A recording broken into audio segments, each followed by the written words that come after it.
نحمده ونستعينه ونستغفره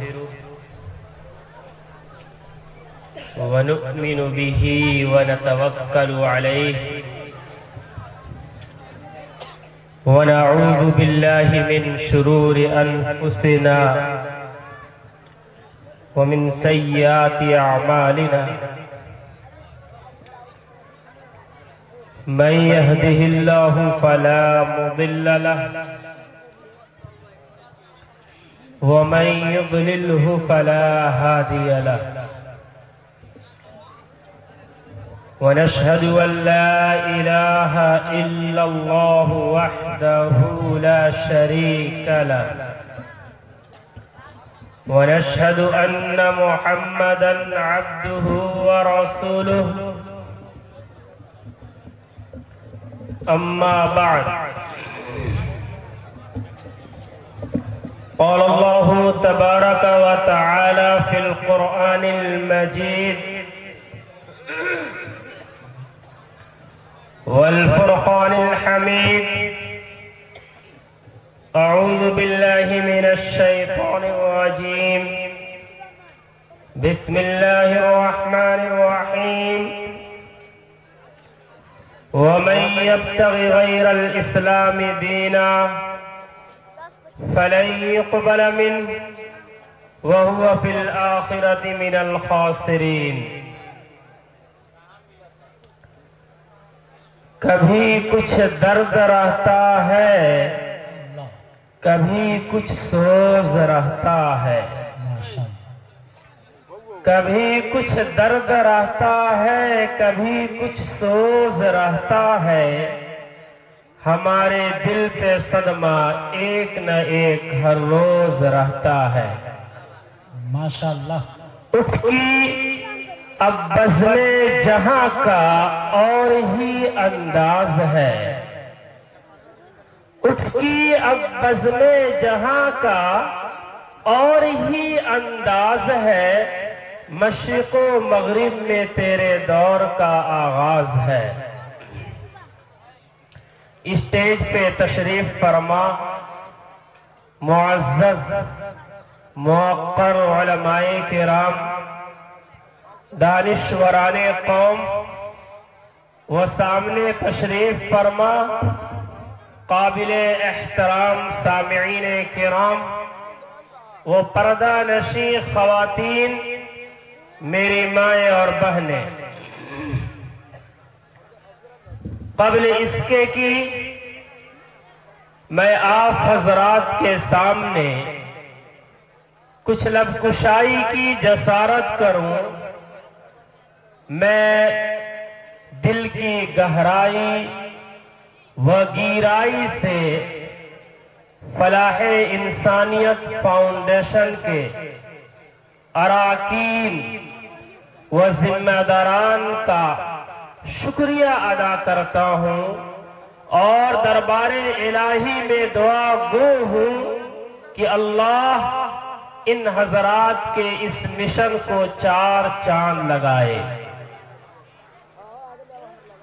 اللہ رب العزت نے اس کائنات کے اندر بے شمار مخلوقات پیدا کیے ہیں لیکن ان تمام مخلوقات میں سب سے اشرف سب سے اعلی مخلوق اللہ نے اگر بنائی ہے تو وہ یہ انسان ہے یعنی ہم اور آپ ہیں جیسا کہ اللہ رب العزت نے قرآن مقدس میں کئی قسمیں کھا کر کے اس چیز کو بیان کیا ہے اللہ فرماتا ہے وَالتِّينِ وَالزَّيْتُونِ وَطُورِ سِينِينَ وَهَذَا الْبَلَدِ الْأَمِينِ لَقَدْ خَلَقْنَا الْإِنسَانَ فِي أَحْسَنِ تَقْوِيمٍ کہ اللہ فرماتا ہے قسم ہے انجیر کی قسم ہے زیتون کی قسم ہے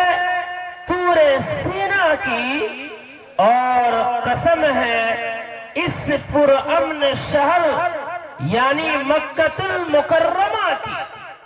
یہ 4 قسمیں کھاتا ہے. کون کھا رہا ہے؟ کوئی انسان کھا رہا ہے، کوئی پیغمبر کھا رہا ہے، کوئی نبی کھا رہا ہے. ہرگز ایسا نہیں، بلکہ ہمارا اور آپ کا خالق اللہ رب العزت یہ 4 قسمیں کھا کر کہتا ہے کہ اے انسانوں، میں تمہارا خالق ہوں، میں تمہارا مالک ہوں، میں تمہارا پروردگار عالم ہوں.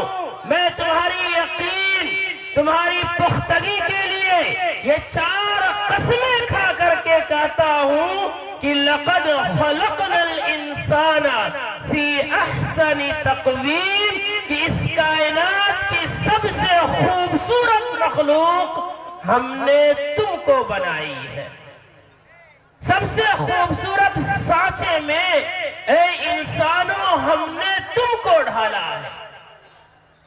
اللہ رب العزت نے جیسے ہم انسانوں کو اعلیٰ بنایا ہے، اشرف بنایا ہے، افضل بنایا ہے، ایسے ہی اس افضلیت کو، اس اشرفیت کو برقرار رکھنے کے لیے ہمیں اپنا دین عطا کیا ہے، اپنا مذہب عطا کیا ہے، جس کے بارے میں قرآن مقدس میں اللہ کہتا ہے کہ ان الدین عند اللہ الاسلام.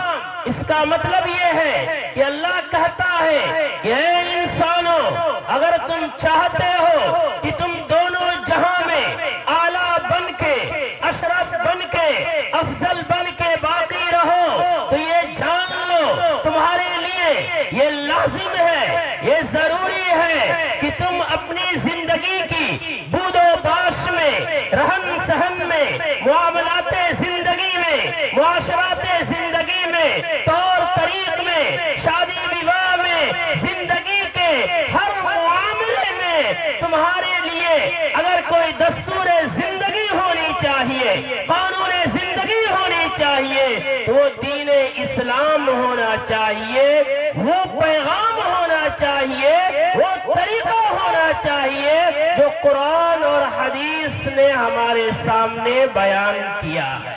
بے شک، ماشاءاللہ، بہت.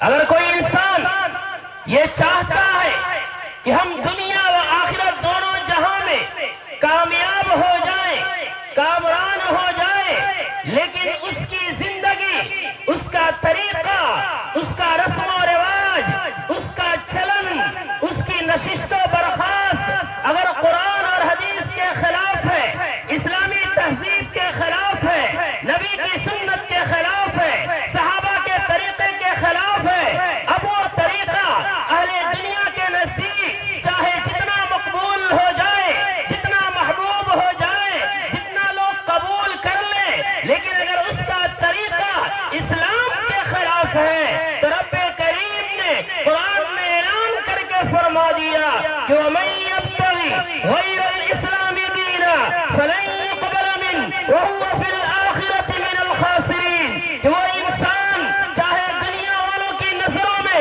جتنا کامیاب ہو جائے، جتنا کامران ہو جائے، جتنا ترقی کر جائے، لیکن اس کی زندگی کا معاملہ شریعت کے خلاف ہے، حدیث کے خلاف ہے، تو وَهُوَ فِي الْآخِرَةِ مِنَ الْخَاسِرِينَ. وہ انسان دنیا و آخرت دونوں جہاں میں ذلیل ہوگا، رسوا ہوگا. آج ہمارے اسلامی معاشرے میں چونکہ آج کا یہ پروگرام فلاح انسانیت فاؤنڈیشن کے بینر تلے ہے، اس لیے ہماری بات اس تنظیم کے ڈھیر سارے جو مشن ہیں ان تمام مشن کے تعلق سے تو نہیں ہو سکتی ہے. میں صرف ایک مشن کو بتانا چاہتا ہوں، اور وہ اس لیے کہ ہم خود ایک تنظیم کے فرد ہیں اور ہم لوگ نرکٹیا گنج کی سرزمین پہ ایک تنظیم چلاتے ہیں، ملت ڈیولپمنٹ فاؤنڈیشن، اور اس تنظیم کا مقصد ہی ہے معاشرے کی اصلاح کی جائے. آج ہمارے معاشرے میں بے شمار ایسے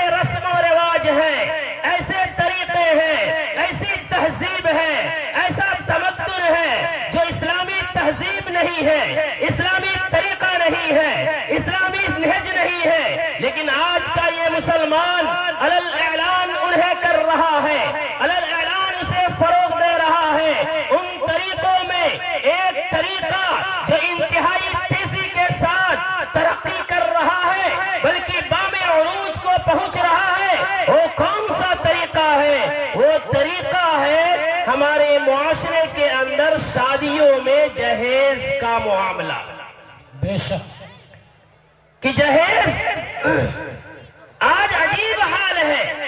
ایک آدمی ہے جو 5 وقتوں کا نمازی ہے، ایک آدمی ہے جو قرآن اور حدیث کی باتیں کرتا ہے، ایک آدمی ہے جو جماعت کے چلے لگاتا ہے، ایک آدمی ہے جو دینی اداروں میں پڑھتا ہے، لیکن اس کے باوجود آج اسلامی معاشرے کی تباہی اور بربادی کا عالم یہ ہے. یہ تمام دینداری کے لیول لگنے کے باوجود جب وہ انسان اپنی یا اپنے بچوں کی شادی کرنے جا رہا ہے تو ببانگے دہل وہ جہیز کا مطالبہ کر رہا ہے. یہ جہیز ہمارے معاشرے کی ایک لعنت ہے، یہ ایک دیمک ہے جو پورے معاشرے کو چاٹ چاٹ کر کے کھوکھلا بنا رہا ہے. اے اسلام کے غیور فرزندوں، اس جہیز کے نقصانات کو میں کن الفاظ میں بیان کروں، یہ علماء کن الفاظ میں بیان کرے، یہ فلاح انسانیت کے ذمہ داران کس انداز میں بیان کرے. آج electronic media, print media, social media کا دور ہے.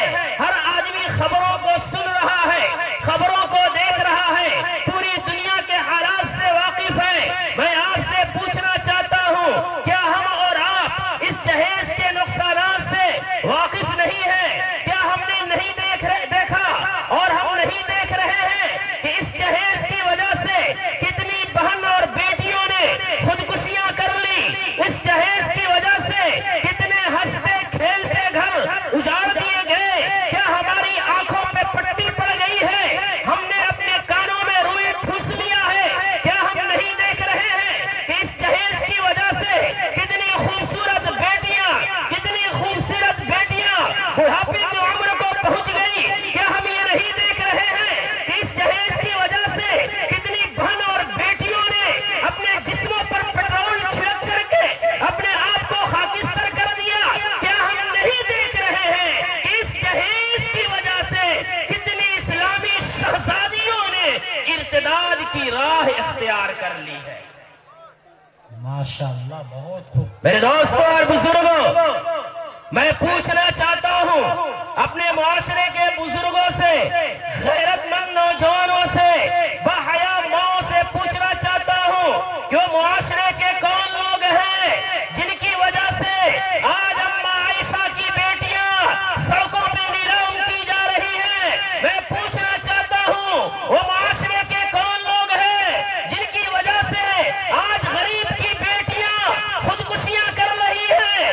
یقیناً وہ معاشرے کے وہ اہل ثروت، اہل شرافت حضرات ہیں، وہ لوگ ہیں جو انسانی حلیے میں انسان نہیں ہے بلکہ بھیڑیا ہے، اور اسی بھیڑیا پن اور درندگیت کا ثبوت دیتے ہوئے ببانگے دہل جہیز کا مطالبہ کرتے ہیں. بے شک بہت خوب. ہم اور آپ ذرا غور کریں، ہم جس نبی کو ماننے والے ہیں وہ نبی پیغمبر آخر الزمان جناب محمد الرسول اللہ صلی اللہ علیہ وسلم کی شخصیت ہے. ذرا غور تو کریں، آپ کی بعثت کس سرزمین پہ ہوتی ہے؟ وہ عرب کی تپتے ہوئے صحرا ہے، وہ عرب کا ماحول ہے جہاں انسانیت مفقود ہو گئی تھی. اس معاشرے کا حال یہ تھا کہ اس معاشرے کے اندر جانوروں سے محبتیں کی جاتی تھی، جانوروں کے عمدہ نام رکھے جاتے تھے، ان کے لیے بہترین گھر استبل کے نام پہ تیار کیے جاتے تھے. لیکن اس معاشرے کا حال یہ تھا کہ اس معاشرے کی عورتیں سب سے مظلوم تھی. اس معاشرے کی عورتوں کی، بیٹیوں کی بے بسی کا عالم یہ تھا کہ اگر کسی کے گھر بیٹی پیدا ہو جاتی تھی تو باپ اپنی اس بیٹی کو زندہ زمین میں دفن کر دیتا تھا. یہ معاشرے کا حال تھا. لیکن قربان جائیے نبی آخر الزمان کی آمد پہ کہ جب آپ آتے ہیں تو اس معاشرے کے اندر عورتوں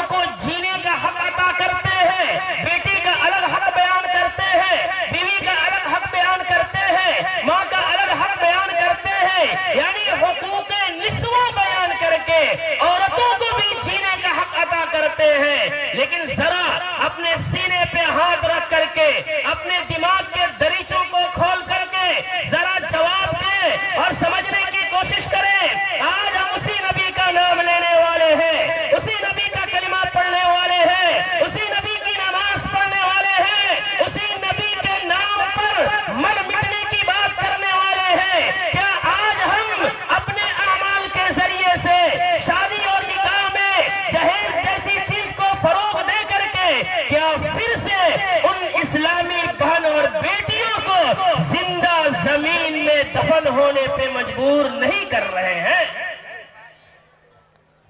ذرا سوچیں کہ ہم کل قیامت کے میدان میں کیا جواب دیں گے؟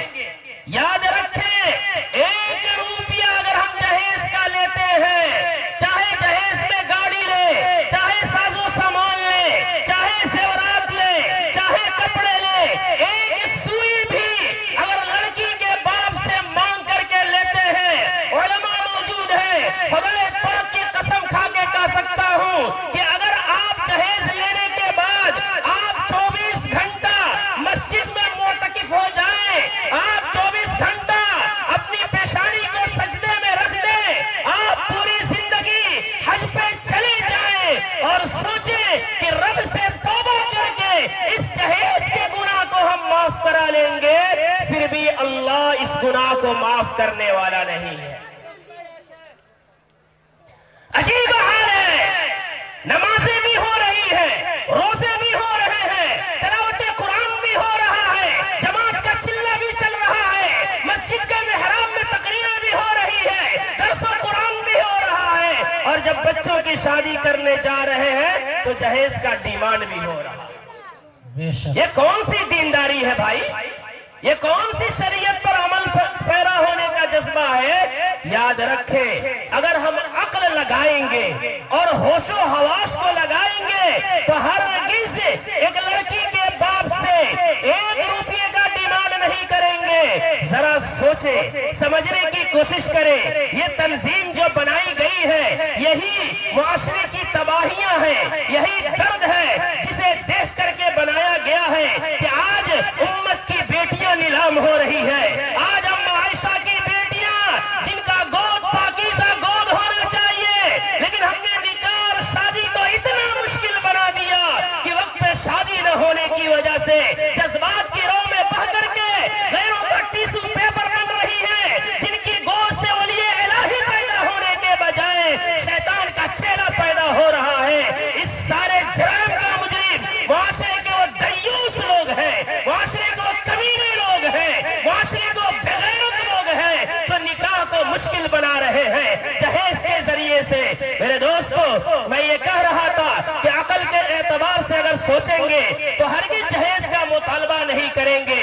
ذرا دیکھیں، ایک باپ ہوتا ہے جس کے گھر ایک بیٹی پیدا ہوتی ہے، وہ باپ اپنی اس بیٹی سے بے پناہ محبتیں کرتا ہے، بلکہ بیٹوں سے زیادہ محبت کرتا ہے، اسے سینے سے چمٹا کر کے رکھتا ہے، اس کی تعلیم اور تربیت کرتا ہے، اس کی عزت اور آبرو کی حفاظت کرتا ہے، اور جب وہ بیٹی جوانی کے دہلیز پہ قدم رکھتی ہے تو باپ مجبور ہو کر کے اسلامی طریقہ کو انجام دینے کے لیے وہ معاشرے کا چکر کاٹتا ہے، طواف لگاتا ہے، ایک اجنبی شخص کو تلاش کرتا ہے، اس سے اپنے بیٹی کا نکاح کر دیتا ہے۔ ذرا انسانیت کے ناطے سوچے، دھرم کو چھوڑ دے، مذہب کو چھوڑ دے، مسلک کو چھوڑ دے، انسانیت کے ناطے سوچے اور سوچے کہ کیا ہمیں جہیز لینا چاہیے یا نہیں لینا چاہیے۔ وہ باپ ایک اجنبی شخص کو تلاش کر کے اپنی بیٹی کا، اپنے جگر پارے کا، اپنے دل کے ٹکڑے کا، اپنے اس لختے جگر کا جسے اپنے نظروں کے سامنے سے ہٹنے نہیں دیتا تھا، جس کی مسکراہٹوں سے مسکراتا تھا، جس کے ہنسنے سے ہنستا تھا، جس کے ارمان پہ، جس کی ضرورتوں پہ اپنی جانیں قربان کرتا تھا، وہ باپ اپنی اس کھلتی کلی کو، اپنی اس بیٹی کو اس اجنبی شخص کے ساتھ روانہ کر دیتا ہے۔ وہ بیٹی اپنے سسرال ایک اجنبی گھرانے میں جاتی ہے، چند دن مہمان رہ کر کے وہ لڑکی اس گھر کا خادمہ بن کے سارے خاندان کی خدمت کرتی ہے، نوکرانی بن کے سارے گھر والوں کی خدمت کرتی ہے، دایا بن کے اس کے بچوں کا پیشاب پخانہ صاف کرتی ہے، باورچن بن کے اس خاندان کے لیے عمدہ غذائیں تیار کرتی ہے۔ میں یہ کہنے جا رہا ہوں کہ ایک لڑکی جسے ہم بیاہ کر کے لاتے ہیں، نکاح کر کے لاتے ہیں، وہ صرف بیوی نہیں ہوتی ہے، وہ خادمہ بھی ہوتی ہے، نوکرانی بھی ہوتی ہے، باورچن ہوتی ہے، دایا بھی ہوتی ہے، اتنے سارے منافع اس لڑکی کے ساتھ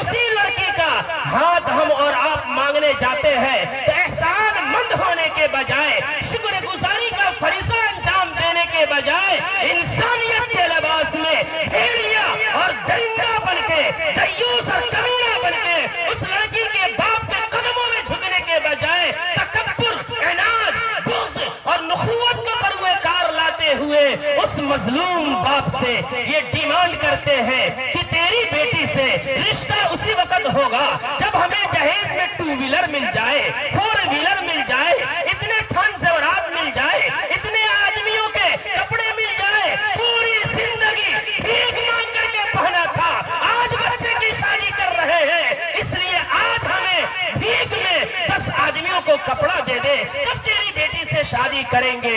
ذرا سوچئے، کیا اسے آپ انسانیت کہیں گے؟ خدا کی قسم کھا کے کہتا ہوں یہ انسانیت تو نہیں ہے، البتہ حیوانیت ضرور ہے، بہیمیت ضرور ہے۔ میرے دوستوں اور بزرگوں، یہ بڑا سنگین معاملہ ہے۔ ساری نمازیں، سارے روزے، ساری تلاوت قرآن، ساری تسبیحات، سارے وظائف دھرے کے دھرے رہ جائیں گے اگر ایک مظلوم باپ کے دل سے آہیں نکالا، ایک باپ اپنی خوبصورت بیوی کو چھوڑ کر ننھے منھے کھلتی ہوئی کلیوں کے شکل میں آل و اولاد کو چھوڑ کر بدیش کا چکر کاٹتا ہے، کہیں ڈانٹیں ملتی ہے، کہیں پھٹکار ملتا ہے، 10-20 سال محنت کر کے 10-20 لاکھ کی پراپرٹیز اکٹھا کرتا ہے تاکہ وہ بڑھاپے کا سہارا بن سکے، لیکن یہ ظالم معاشرہ جب اس کی بیٹی کا ہاتھ مانگتا ہے تو 10-20 سال کی جمع کی ہوئی خون پسینے کی پونجی کو بھی لے کر کے چلا آتا ہے۔ ایک ہاتھ سے باپ جہیز دیتا ہے، ایک ماں اپنے ہاتھ سے آنگن میں گاڑی کی چابی دیتی ہے، ایک بھائی جب اپنے بہنوئی سے ہاتھ ملاتا ہے تو پیسے دیتا ہے، لیکن خدا کی قسم کھا کے کہہ رہے ہیں کہ وہ بظاہر ہنس رہا ہوتا ہے لیکن اندر سے اس کا دل اور کلیجہ پھٹ رہا ہوتا ہے۔ بے شک یہ کون سا رشتہ ہے؟ یہ کون سا نکاح ہے جس نکاح کو میرے قرآن نے اور نبی نے جس نکاح کو باعث سکون بتایا تھا، آج وہ نکاح باعث سکون نہیں، ایک باپ کے لیے عذاب عظیم بن گیا ہے۔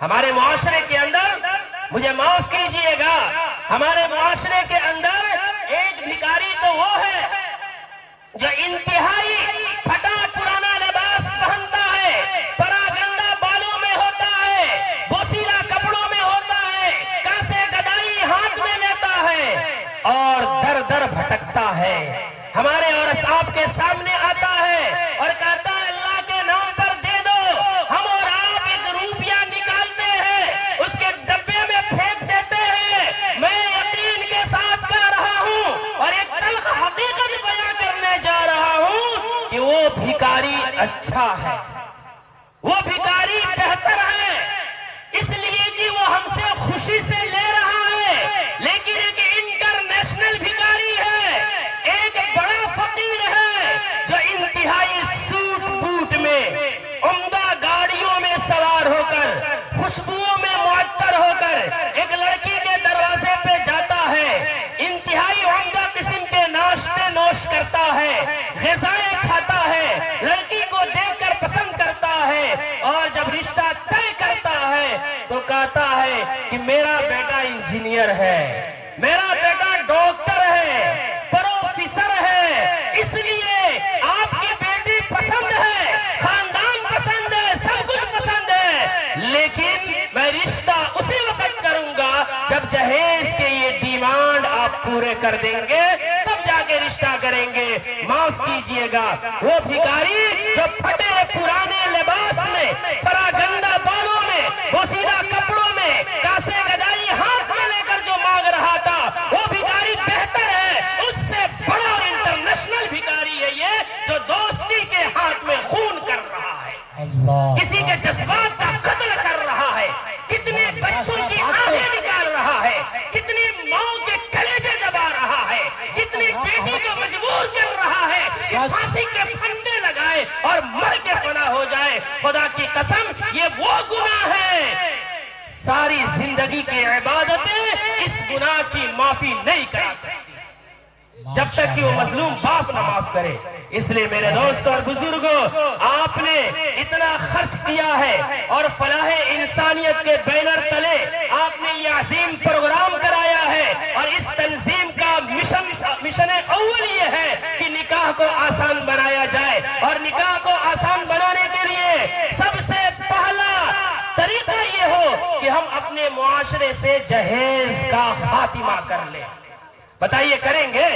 ہاتھ اٹھائے، جتنے ہمارے سامنے بیٹھے ہاتھ اٹھائے، مائیں بھی پردے میں ہاتھ اٹھائے کہ آج تک اگر ہم نے لیا، آج توبہ کرتے ہیں، آج کے بعد سے اپنی بچوں کی شادی کریں گے تو مردانگی کا ثبوت دیتے ہوئے 1 روپے کا ڈیمانڈ نہیں کریں گے، بلکہ لڑکی کے باپ سے گلے مل کے کہیں گے کہ آپ کا احسان ہے کہ آپ نے میری بیوی کو، میرے بہو کو، میری بھابھی کو آپ نے پالا پوسا، تعلیم و تربیت کے زیور سے آراستہ کیا،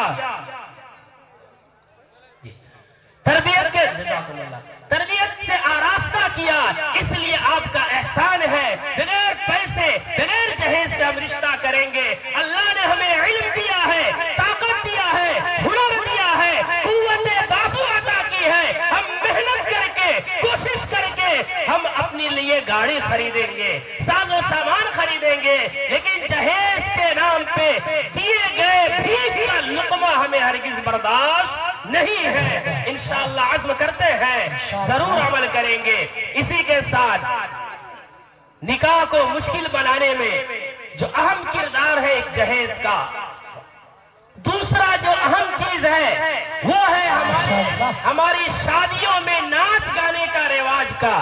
عجیب حال ہے، عجیب تماشا ہے.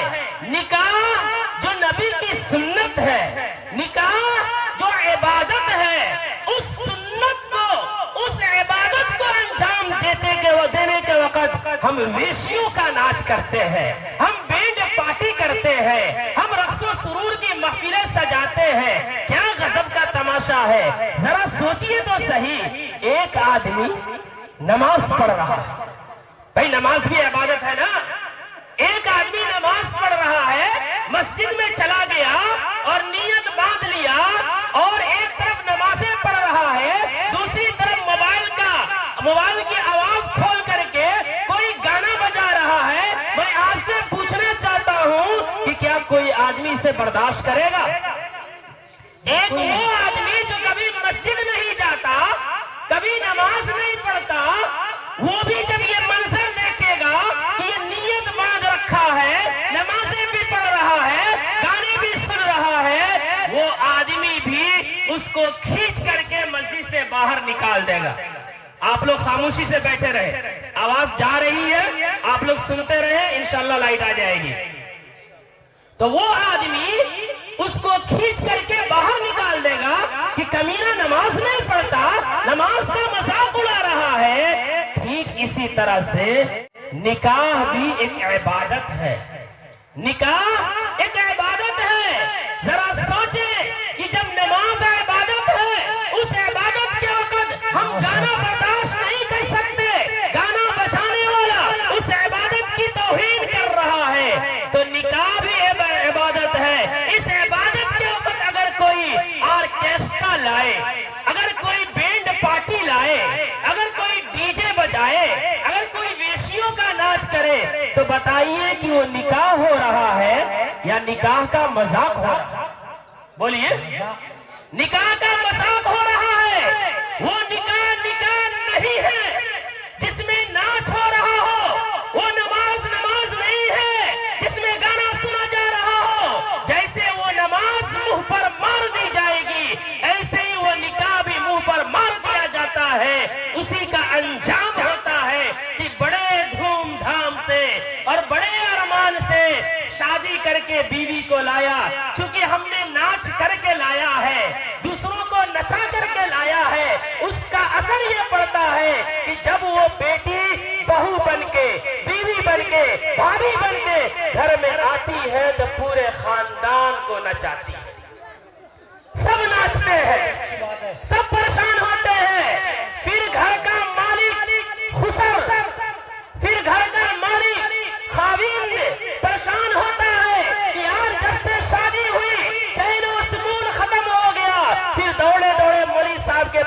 جاتا ہے، کرے مولوی صاحب یار کیا کرے، جب سے شادی ہوئی چین و سکون ہی ختم ہو گیا، کوئی تعویذ بنا دو تاکہ میری بیوی میرے قسمیں ہو جائے، میرے گھر والوں کی بات ماننے لگے۔ کان کھول کر کے سن لے، خدا پاک کی قسم کھا کے کہتا ہوں، پورے دنیا کا قرآن اولا تو ممکن نہیں ہے، پورے دنیا کا قرآن، پوری دنیا کی احادیث، پوری دنیا کی دینی کتابیں اگر وہ امام اکٹھا کر کے تعویذ بنا کر کے گھر کے دروازے پہ لٹکا دے یا گلے میں لگا دے، پھر بھی اس گھر میں چین اور سکون پیدا نہیں ہو سکتا، اس لیے کہ ہم نے نکاح کیا ہی نہیں تھا، ہم نے تو نکاح کا مذاق کیا تھا۔ جب ہم اللہ کا مذاق کرے، نبی کا مذاق کرے، قرآن کا مذاق کرے، بے غیرتی کی حد ہے۔ اسی اسٹیج پہ ایک مولوی صاحب تقریر کرتے ہیں اور پھر اسی اسٹیج پہ تھوڑی دیر کے بعد ڈانس شروع ہو جاتی ہے۔ یہ کون سا ظلم کر رہے ہیں آپ عذاب الہی کا دعوت دے رہے ہیں، آپ رب کے غضب کو بھڑکا رہے ہیں۔ جب رب کے غضب کو آپ نے نکاح میں بھڑکایا تو پوری زندگی آپ کی زندگی غضبناک اور دہشتناک ہو کر آ جائے گی۔ یہی وجہ ہے کہ آج انسان کہہ رہا ہے کہ شادی نہیں، شادی بربادی ہے۔ وقت ہو جائے گا تو اسی وجہ سے انسان کہہ رہا ہے کہ شادی نہیں، یہ بربادی ہے، جھوٹ بولتا ہے۔ قرآن نے کہا ہے کہ ہم نے تمہاری بیویاں عطا کی ہے لتسکنوا بہا، تاکہ تم سکون حاصل کرو، لیکن آج ہماری بیویاں آ رہی ہے، ہمارا نکاح ہو رہا ہے تو سکون نہیں مل رہا ہے، یا تو وہ قرآن جھوٹا نعوذ باللہ یا ہماری یہ بات جھوٹی ہے۔ ظاہر ہے کہ قرآن جھوٹا نہیں ہے، ہماری بات جھوٹی ہے کہ شادی بربادی ہو رہی ہے۔ اگر ہو رہی ہے تو ہمارے کرتوت کی وجہ سے ہو رہی ہے، اللہ کی وجہ سے نہیں، یا اللہ کے فرمان کی وجہ سے نہیں ہو رہی۔ اس لیے آپ سے گزارش ہے کہ اپنے نکاح کو آسان بنانے کے لیے یتیم غریب بیواؤں کا دل ٹھنڈا کرنا چاہتے ہیں تو عملی میدان میں اٹھے اور اپنی ذات سے شروع کرے کہ بغیر جہیز کے نکاح ہوگا، بغیر ناچ گانے کا نکاح ہوگا۔ اس کے لیے بھی آپ ہاتھ اٹھائیں، جتنے بیٹھے ہیں سب ہاتھ اٹھائیں کہ بغیر ناچ گانا کے، بغیر ڈھول تاشا کے، بغیر آرکیسٹرا کے، خوف خدا کی وجہ سے اپنے گھر کے اندر امن و شانتی پیدا کرنے کے لیے بغیر ناچ گانا کے ہم نکاح کریں گے۔ بولیے انشاءاللہ، ضرور۔ تو دو چیزیں ہوئی، ایک جہیز کا خاتمہ جو اپنی ذات سے شروع کرنا ہے، دوسرا ناچ گانے کا خاتمہ جو اپنی ذات سے شروع کرنا ہے، تیسری چیز جو بارات کا رسم و رواج ہے۔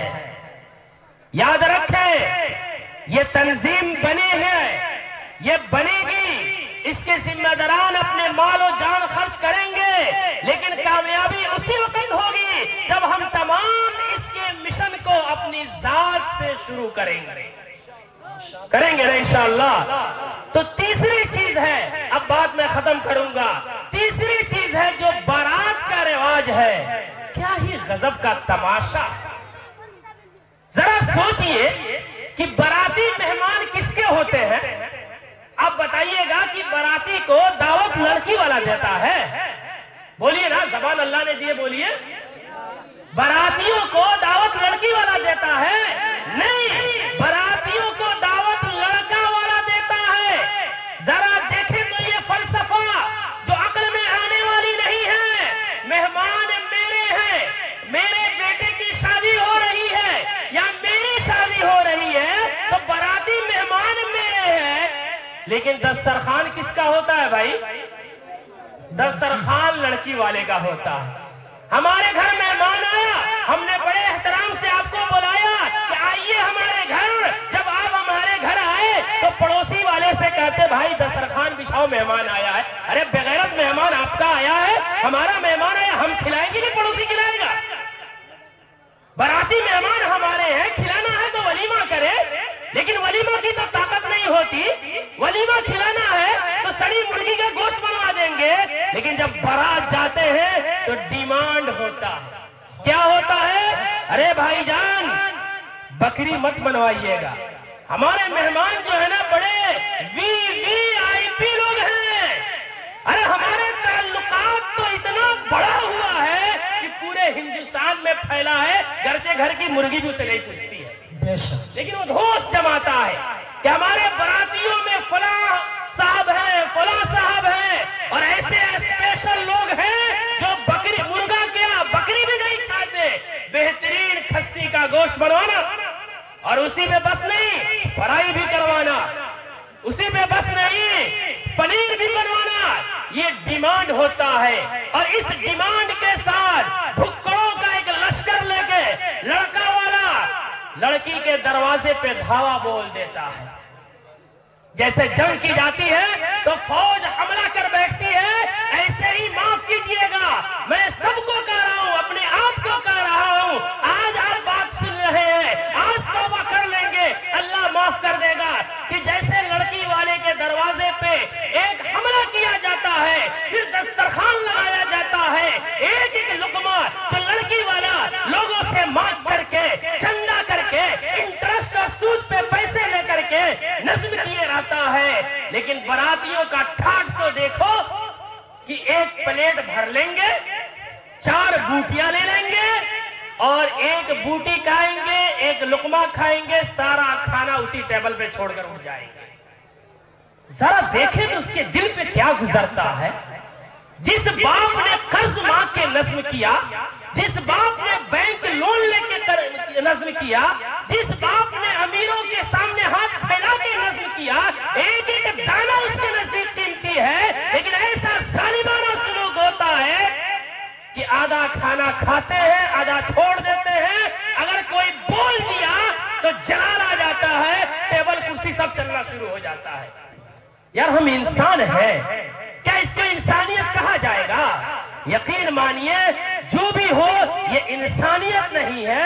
ایک جانور بھی جہاں کھاتا ہے اس کی غلامی کرتا ہے, لیکن ہم اور آپ جن برات کے کھانے کھاتے ہیں ایسی بے حرمتی کے ساتھ کھاتے ہیں کہ الامان والحفیظ. اس لیے میرے دوستوں اور بزرگوں میں کہنے جا رہا ہوں کہ برات میں جو کھانا کھاتے ہیں, جو ڈیمانڈ کرتے ہیں, یہ کھانا جو لڑکی والا مجبور ہو کے کھلا رہا ہے, یہ کھانا حرام ہے, جائز نہیں ہے.